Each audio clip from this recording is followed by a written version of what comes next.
On a warm summer evening in June 1951, the bustling streets of New York City were suddenly brought to a complete standstill. Onlookers were startled when a young man, said to be in his late 20s, seemingly materialized out of thin air. This man, it was stated, looked entirely out of place and time. His hairstyle was said to be about 70 years out of date, his face half obscured by mutton chop sideburns, and the style of his clothing strikingly similar to fashions prevalent in the mid-1800s. Witnesses reported that he seemed distressed and confused by his surroundings, and that he suddenly flew into a panic and ran. Less than a minute later, he was lying dead in the road after being struck down by a passing car. This man's sudden appearance would have been strange enough, but when officials at the morgue searched his body, they found a whole host of bizarre items on his person, which baffled local authorities. These included a copper token for a beer worth 5 cents, bearing the name of a saloon which was unknown even to the older residents of the area, a bill for the care of a horse and the washing of a carriage, drawn by a livery stable on Lexington Avenue, which was not listed in any address book, approximately $70 in old banknotes, business cards with the name Rudolph Fentz, listing an address on Fifth Avenue, and finally, a letter sent to this address from Philadelphia, dated June 1876.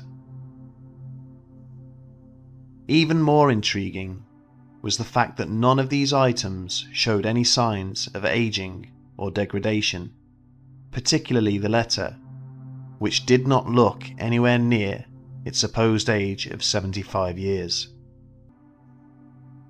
The case was assigned to NYPD Captain Hubert V. Rime of the Missing Persons Department, who used much of this information to try and identify the strange man.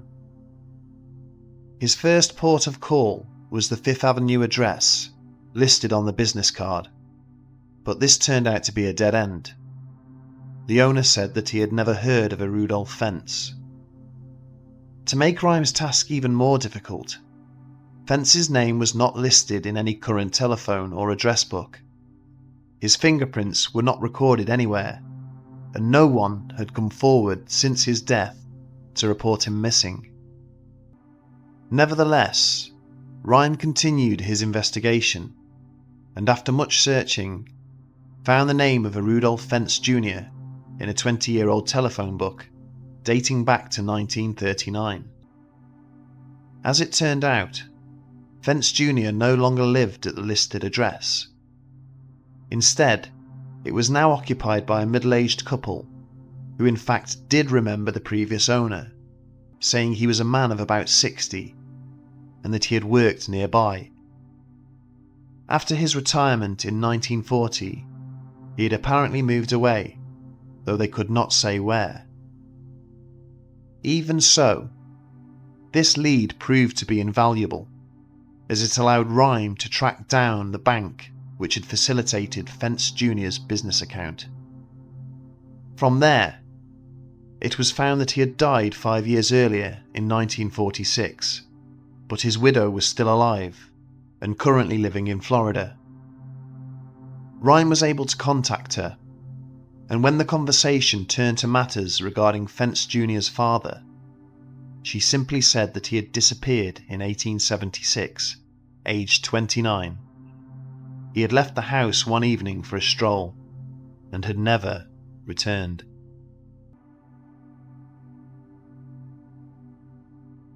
So what happened to the original Rudolph Fentz?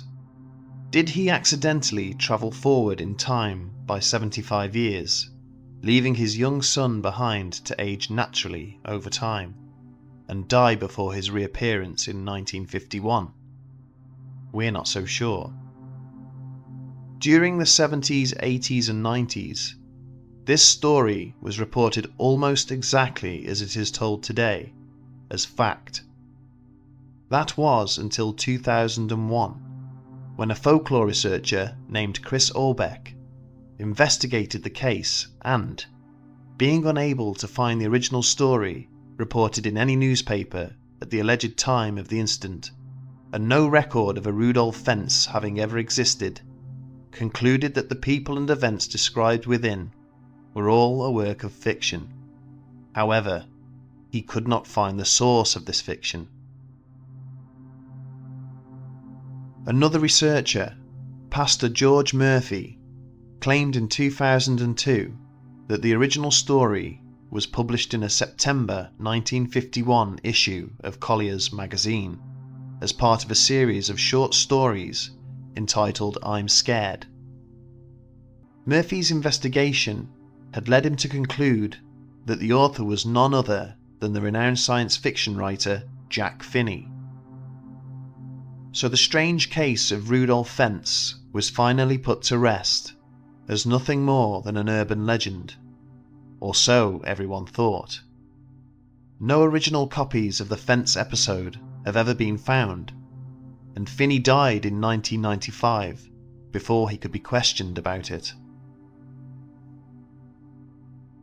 Another twist emerged in 2007 when a researcher working at the Berlin News Archive found a newspaper article from April 1951 reporting the story as it is told today. This would have been 5 months before Jack Finney's short story was said to have been published. What's more, other researchers have come forward claiming to have found evidence of the real Rudolph Fence and proof of his disappearance in 1876, aged 29. So could the Jack Finney angle, as purported author, be a well-placed cover-up in order to disguise the truth as a work of fiction?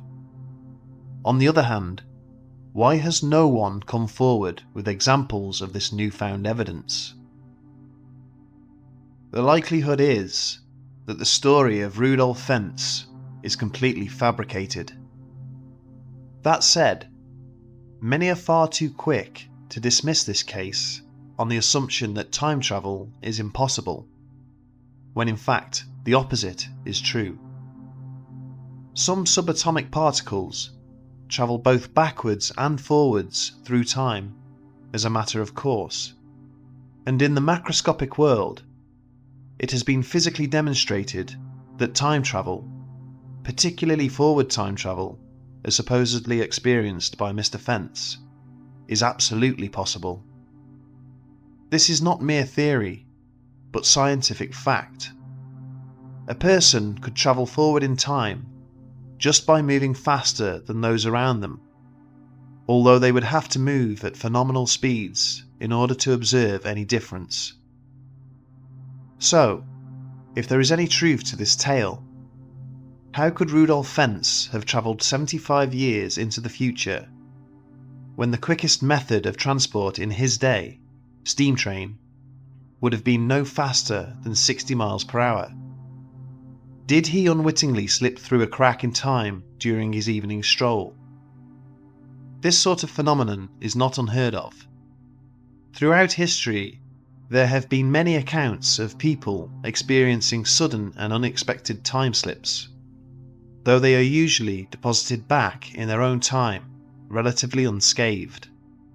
However, until we find an intact copy of the original Jack Finney story, or someone comes forward with evidence proving beyond a shadow of a doubt that Rudolph Fence did in fact exist, or even a clipping of the original news report that was said to have been published at the time of his death, the origins of this tale, whether fact or fiction, will forever be in question.